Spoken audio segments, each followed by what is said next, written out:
Welcome back to Mountain Family Cards. This is just Dad here tonight. I'm flying solo. I wanted to do a little tutorial video on the eBay plain white envelopes. When I first started selling on eBay, I was clueless on what to do in terms of the labels.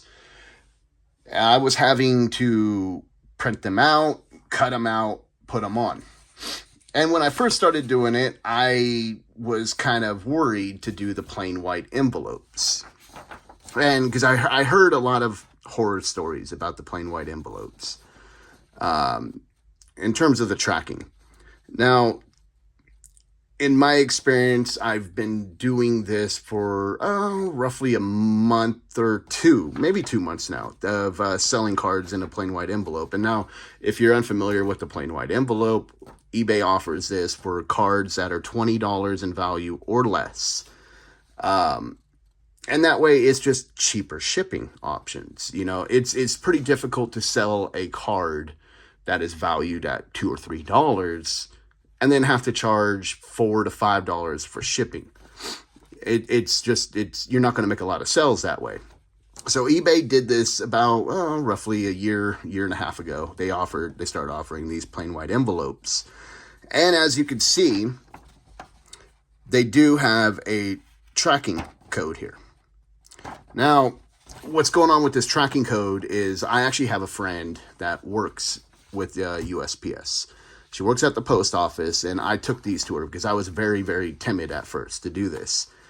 And she actually used her time to figure this out. I figured out a lot of postal workers, they'll look at this, they'll see that tracking, and they'll be like, nope, we don't do that. So apparently eBay and the USPS never communicated on this, on how to do it. And what she found out, that she was able to scan these in as a package, not an envelope, as a package. And that helped out with the tracking. Now, you're still going to get issues from time to time on deliveries. Still to this day, I will have cards that are shipped out and it'll say that they're in transit, and weeks go by. I'll even reach out to the buyer and they will tell me, yeah, they did receive it, but it's not marked delivered. Sometimes it's marked delivered and they never received it. But they eventually do. I haven't had any issues yet, knock on wood, of a customer not receiving the card.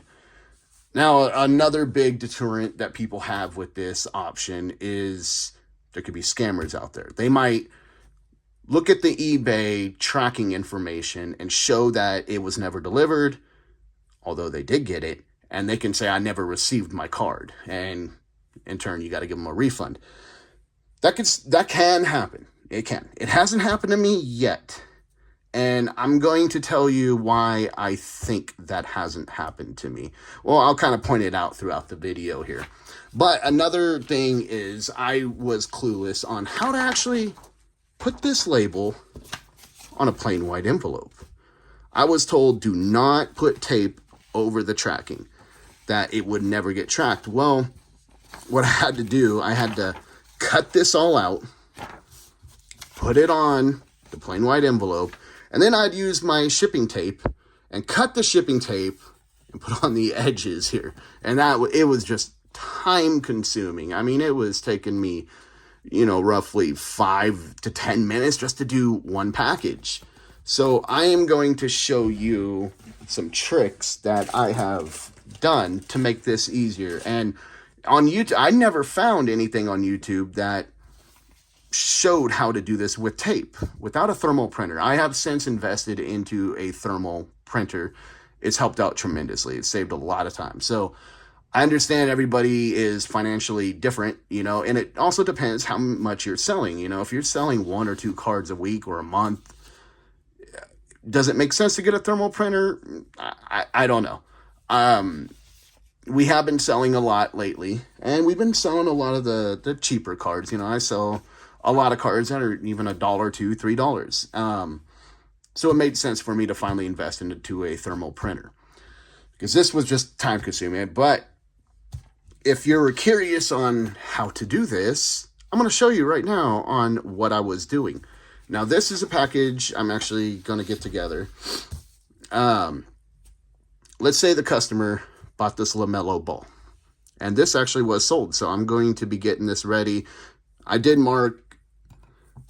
scratch out his address and everything to conceal his identity. And after the video, I'll have to rip everything apart and package it again. But what I did is made a copy of that label, the thermal label that I did, to show you guys what I was having to do. Because when I would print it from the printer, this is pretty much how it would come out. So I'm going to show you what I do. First off, the first thing I do after it's sold, I print out a packing slip. And you'll see why I print out this packing slip. I noticed a lot of people do not print these out. I'll show you why I do here in a second. I print out the packing slip and print out the purchase label, print that out. Okay, so now we got to get this ready. And what you're going to need to do this is very handy. Some glue. You're going to need some painter's tape. And you're going to need some packaging tape here. And scissors. Preferably, bigger scissors, but this is what I got my hands on right now.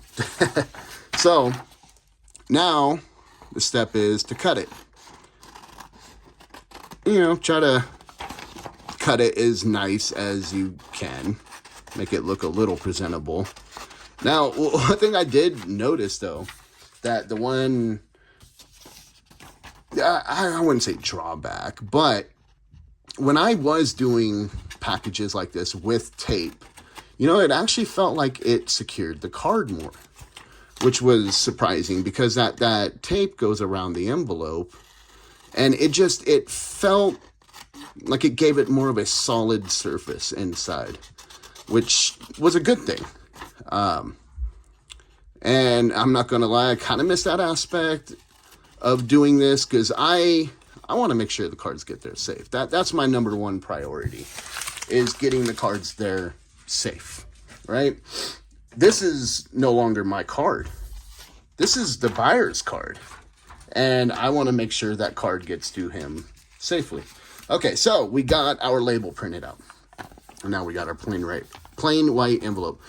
You can get many different kinds. I've used both, the kind that you lick and peel back. And this is an adhesive one, which is nice. I like it. But, so now we got to get this label on the envelope. And I found this trick right here to be the easiest, because you're going to be dealing with that shipping tape. And if you're trying to do this and put the shipping tape on, sometimes this thing can twist on you and just not really go on correctly. So, oh, you know what? I forgot. It's been so long since I've done this. Yeah, these, that when they print out, they're actually bigger. So I forgot I had to cut off a little bit more down here. Otherwise, it just kind of looped around the bottom of the envelope. So, all right. And let me put a little bit more glue on there. So yeah, I put some glue on here. You don't need to do a heck of a lot. Just enough to kind of hold it on the envelope here. And try to put it on nice. Stick it on. Yeah, there's been nicer jobs than that, but you get the point. All right, so now that's on there. It's not going to really go anywhere. Now you're going to grab your tape. And I found, like back to my point that people were saying, do not put tape over that tracking. Well, it's worked out. As long as you put it on nice and smoothly.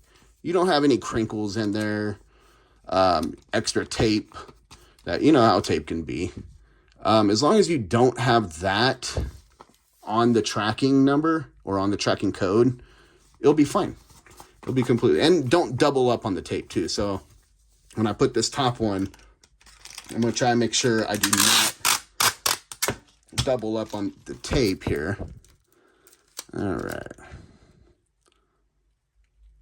Over that tracking code, and I did not. You can see right there where it comes in. right there. All right. And then fold it out. There it is. And now another little trick I've noticed. Well, it's just a little more not of a trick, but a pain. And sometimes you get a little too much tape right there. So I'll cut it off. And when you fold this tape over, it kind of helps out. It keeps the envelope a little bit more secure. And I do like that. I do like that aspect. It is time consuming, but I do like that aspect because, like, back to my point, my number one priority now is to keep that card completely safe. It is no longer my card. Now I'm going to show you what I do with the card. You're going to need that penny sleeve. You know, I hope if you're selling on eBay, the cards you're selling are already penny sleeve. They better be.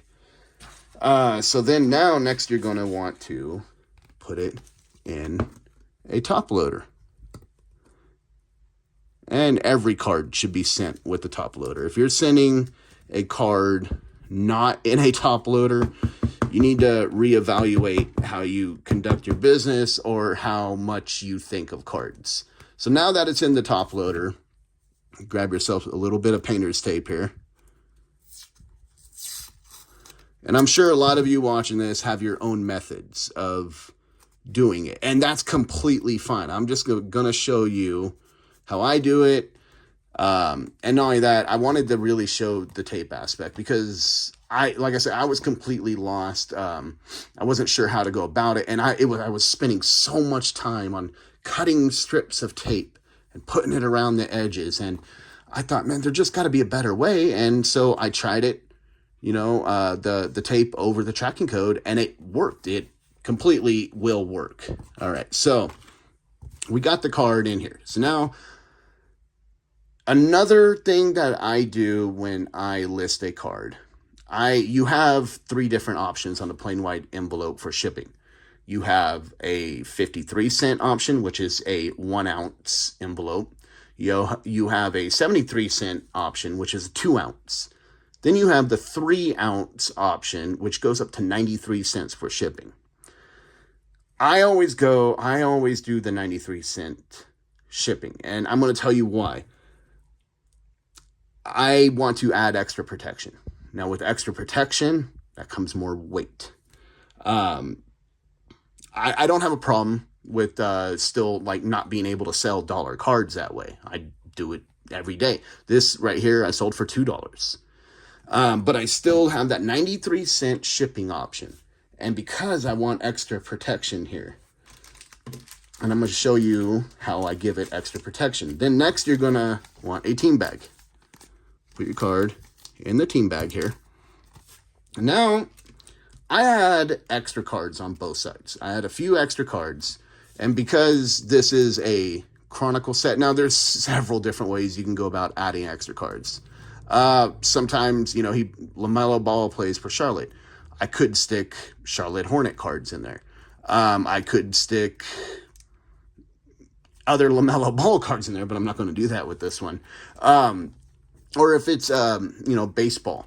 If it's a White Sox, you sold a Louis Robert card. All right, we'll stick some extra White Sox cards in there. You can stick whatever cards you want in there for extra. Now, I don't have a lot of Charlotte Hornet card base around here, but this set is from Chronicles. So, went through here, grabbed a couple Chronicles cards that I had. Just they're extra. Everybody likes extra cards, right? And I put these in the team bag. And it's up to you if you want to sleeve these cards or not. In this particular case, because they are rookies, I went ahead and sleeved them. And then you put 2 on one side, 2 on the other side. So there's your weight. That's why I do the 93-cent option. Then you peel this off. Fold it nice and tight because you don't want things moving around in there. And for an extra protection, I'll grab more painter's tape, put on there. Because I don't want anything opening. Again, this is no longer my card. This is their card. My only goal is to get it to them safe, or try my best, to package it as best as I can. whatever happens from the Postal Service to them, I did my best, at least. I could say that. Now, I grabbed that packing slip that I told you that I printed out. This is what I like to do with it. Fold it over, like that. Then I'm going to take these cards, put them in here. Fold it over on that edge. Try to keep it as nice and tight as you can. Fold it over again. And again. Okay. Now grab yourself a piece of painter's tape here. And put that on there. So now you created kind of like a mini envelope. And I know if you watch my channel, you know about Slapnuts. And I like the way he does his shipping. He likes to grab couple base cards, put them together, add some painter's tape around it, and on the other side he creates his own envelope using extra cards, which is awesome. Like I said, everybody has their own way of doing things, but as long as you do your best to make sure that card gets there safe, that's what matters. All right, so then I haven't invested into a stamp yet. I plan on putting a stamp so I can put like a thank you on there or something. But for now, what I'm doing is just writing a little thank you from Mountain Family Cards. You don't have to do this. I just find that people kind of like a little personalized note. They put thank you from, oh yeah. All right, lost my train of thought there. They like a little personalized note to go along with it. So I put that in there. And now in terms of feedback, I've gotten all positive feedback. And back to those scammers trying to scam you. I firmly believe, this is just my opinion, could be completely wrong. I've been known to be wrong once or twice in my life. That if you send a card not really properly protected, you just put it in a top loader, throw it in there. Well, they're already kind of upset about that. And it gives the extra boost or incentive to maybe try to scam. This way, they see the attention to detail that I had put in this. They appreciate the extra cards that they get. They appreciate that you did everything you could to make sure that card got there. And I think that really helps. That's just my own opinion. Like I said, I've been known to be wrong once or twice in my life. Next up, put it in the envelope. Stick it on in there. Oh boy. And then for extra precaution, I'll even put a little bit more tape right there on that lip. And then, again, I don't have a stamp. I plan on getting a stamp right here that says fragile, do not bend. Until then, I am hand writing things. Do not bend. So there's another just attention to detail right there that they'll see, that you are caring about their card that they just purchased. And remember, that is their card. That is not your card anymore. So if somebody else is handling your property, don't you want them to take care of it? But anyways, that's all I got for tonight, guys. Just thought I'd give you a little tutorial on it. And I might be doing something completely wrong here too. I don't know. But I just thought I would share how I do these things. Now, the other cards in the other envelopes, the higher price cards, that's a little bit, it's a little bit different the way you package it, but it's kind of the same way. You could do cardboard over it as well, but I always throw in extra cards there as well.